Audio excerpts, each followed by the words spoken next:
حضور علیہ الصلوۃ والسلام کے وصال کے فوراً بعد منافقین نے بہت باریک چال چلی، مسلمانوں کی صفوں میں گھس گئے۔ بظاہر لبادے ان کے مسلمانوں والے تھے، تو انہوں نے مسلمانوں سے کہنا شروع کر دیا، لو جی کہانی ختم ہو گئی، ساری رونقیں حضور کے دم سے تھیں، نمازیں تھیں، روزے تھے، لوگ اپنے اموال کی زکوٰۃ دیا کرتے تھے، حج کا اجتماع تھا، یہ سب کچھ ختم ہو جائے گا۔ اب کون مال خرچ کرے گا؟ کس نے جان راہ خدا میں قربان کرنی ہے؟ کوئی سحر کے وقت اٹھ کے کیوں مسجد میں آئے گا؟ بظاہر لگتا تھا کہ یہ بڑی ہمدردی اور دلجوئی سے حقیقت حال کو بیان کر رہے ہیں، لیکن اس کے اندر چھپا ہوا ظاہر تھا۔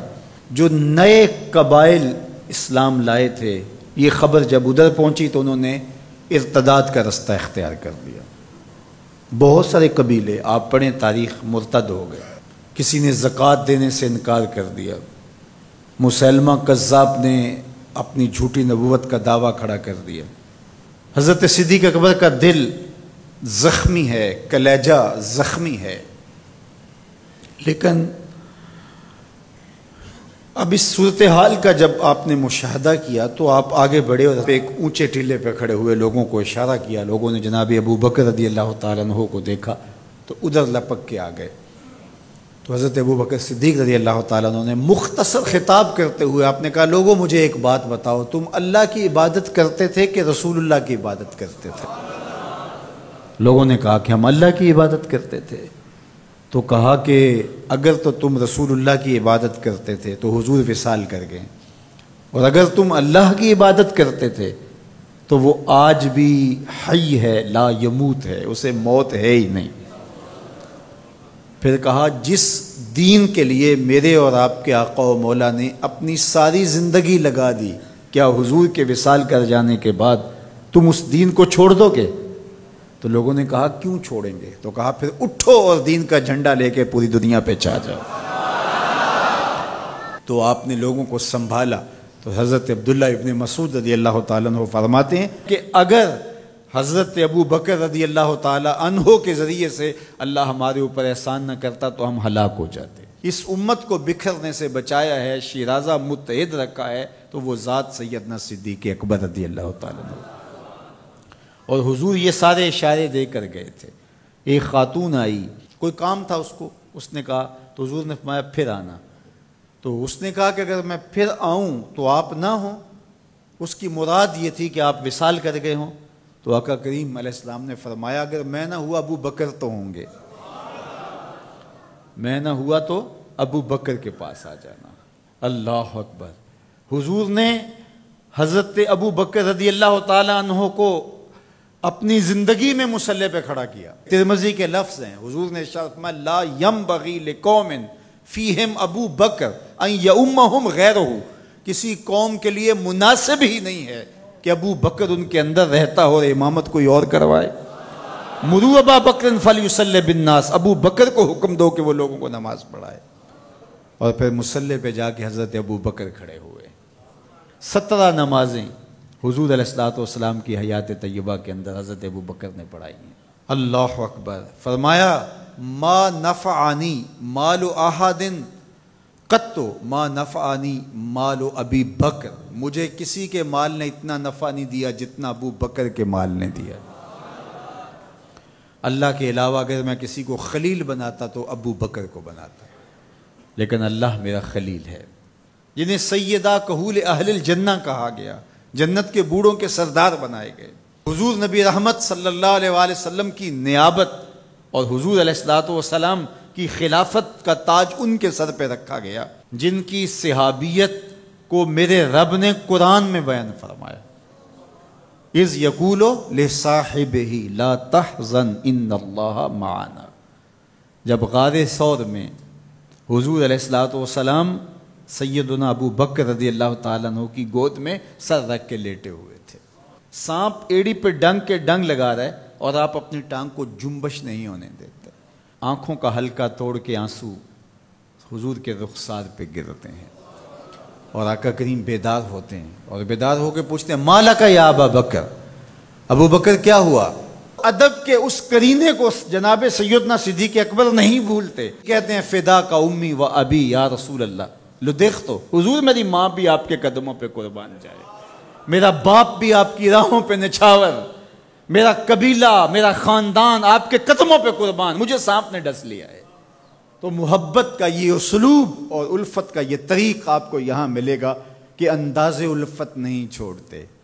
تو سانپ کا کام تو ڈسنا ہے، چاہے وہ غار میں ڈسے یا اسلام آباد میں بیٹھ کے ڈنگ لگائے، وہ تو ڈستا رہے گا، لیکن ابو بکر حضور کی محبت کے ترانے پڑھتا رہے گا۔ سیدنا صدیق اکبر کی سب سے بڑی آرزو جب پوچھی گئی تو وہ یہی تھی کہ آنکھیں میری ہوں، چہرہ حضور کا ہو، نہ چہرہ ہٹے نہ آنکھیں تھکیں، دیکھتا رہوں اور دیکھتا رہوں۔ اس واقعہ کی حکایت قرآن نے بیان کی ہے۔ اذ یقول لصاحبہ، صحابی کا ٹائٹل قرآن نے حضرت سیدنا صدیق اکبر کے نام کیا ہے، اس لیے حضرت سیدنا صدیق اکبر کی صحابیت کا انکار کفر ہے۔ جو حضرت صدیق اکبر کو کافر کہتا ہے وہ خود کافر ہے، اس لیے کہ ان کا ایمان، ان کا اسلام اور ان کی صحابیت قرآن کی قطعی نص سے ثابت ہے اور ان لفظوں کے ساتھ ثابت ہے۔ اذ یقول لصاحبہ لا تحزن، کہا گھبرانے کی ضرورت نہیں، ان اللہ معنا، اللہ ہمارے ساتھ ہے، اللہ ہمارے ساتھ ہے۔ اور پھر کہا وَالثَّانِي اثْنَيْنِ اذ هُمَا فِي الْغَارِ، دو میں سے دوسرا، اللہ اکبر، اللہ نے دو میں سے دوسرا کہا ہے، یہ شان ہے سیدنا صدیق اکبر کی، جو ثانی اثنین ہیں غار میں۔ اللہ اکبر، یار کہتے ہیں حضور کا سایہ نہیں تھا، لیکن جناب ابو بکر سائے کی طرح حضور کے ساتھ رہے، قبر کے بھی ساتھی، بدر کے بھی ساتھی، سفر کے بھی ساتھی، حضر کے بھی ساتھی۔ تو حضرت صدیق اکبر رضی اللہ تعالیٰ عنہ کی صحابیت قطعی نص سے ثابت ہے، اور سیدنا صدیق اکبر رضی اللہ تعالیٰ عنہ حضور علیہ الصلوۃ والسلام کے خسر ہیں، حضور کی بیٹی سیدہ عائشہ ام المومنین۔ حضرت سیدنا صدیق اکبر رضی اللہ تعالیٰ عنہ کا دایاں ہاتھ حضور نے اپنے ہاتھ میں پکڑا ہے اور بایاں حضرت عمر کا ہاتھ پکڑا ہے، اور حضور ایسے مسجد نبی سے باہر نکل رہے ہیں اور کوئی شخص داخل ہوا تو فرمایا قیامت کے دن ہم ایسے ہی اٹھائے جائیں گے، دائیں ہاتھ میں ابو بکر کا ہاتھ ہوگا، بائیں ہاتھ میں عمر کا ہاتھ ہوگا۔ اللہ اکبر، یہ ہیں حضرت ابو بکر رضی اللہ تعالیٰ۔ جو بدبخت سیدنا صدیق اکبر رضی اللہ تعالیٰ عنہ کے ایمان پہ شک بھی کرے وہ مومن نہیں رہتا۔ یہ وقت بھی آنا تھا ہمارے اوپر کہ پاکستان کے دارالحکومت میں کھڑے ہو کر کے سیدنا صدیق اکبر رضی اللہ تعالیٰ عنہ کے بارے میں ایسے نازیبہ کلمات کہے جانے تھے، استغفر اللہ، العیاذ باللہ۔ حضور علیہ الصلوۃ والسلام نے ارشاد فرمایا اذا رأیتم الذین یسبون صحابی فقولوا لعنۃ اللہ علی شرکم۔ عبداللہ ابن عمر سے روایت ہے، حضور نے فرمایا اگر تم کچھ لوگوں کو دیکھو کہ میرے اصحاب کو گالی دیتے ہیں اور تم کہو تمہاری شر پہ اللہ کی لعنت ہو، یہ حضور نے حکم دیا ہے کہ یہ اس کے جواب میں کہو۔ اور ایک حدیث کے لفظ ہیں، حضور علیہ السلام نے ارشاد فرمایا من سب اصحابی فعلیہ لعنت اللہ والملائکۃ والناس اجمعین، جو میرے اصحاب کو گالی دے اس پر اللہ کی بھی لعنت، فرشتوں کی بھی لعنت اور تمام مخلوقات کی بھی لعنت۔ تو یہ ملعون جو حضرت سیدنا صدیق اکبر اور دیگر اصحاب کو بھونکتے ہیں اور ان کے بارے میں نازیبہ کلمات کہتے ہیں، ان کی شر سے اس ملک کو پاک کرنا چاہیے۔ چنگاری جب بھڑکائی جاتی ہے تو پھر پورے شہر جل جاتے ہیں۔ 7-8 سال قبل کی کہانی ہمیں یاد ہے کہ کیا دردناک لمحات ہوتے تھے، روزانہ لاشیں اٹھانی پڑتی تھی، وہ ایسے ہی ناعاقبت اندیش لوگوں کی وجہ سے ہوا۔ اگر اداروں نے اس میں تساہل برتا، سستی سے کام لیا، یا کسی شخص کی خوشنودی کے لیے انہوں نے پسو پیش کیا تو یا معاملے کو گول مول کرنا چاہا تو حالات کنٹرول میں نہیں رہیں گے۔ یہ بھڑکائی ہوئی آگ ملک کو خاکستر بنا سکتی ہے۔ اللہ میرے وطن کی حفاظت فرمائے۔ یہ ملک قربانیوں سے حاصل کیا گیا ہے، اور اس کے امن کو بحال کرنے کے لیے ہمارے اداروں نے بہت محنت کی ہے، بہت لوگوں نے قربانیاں دی ہیں۔ تو ایسے ناہنجار لوگوں، ایسے بدبخت لوگوں کو فوراً قانون اپنی گرفت میں لے، اور ایسے بد زبانوں کو لگام دینی چاہیے کہ جو اصحاب رسول کو بھونکتے ہیں اور اتنے سخت جملے کہتے ہیں۔ معاذ اللہ سیدنا صدیق اکبر کو کافر کہا جائے گا؟ جو صدیق میرے نبی کے دل کا چین ہے، جو اسلام کی بہار ہے۔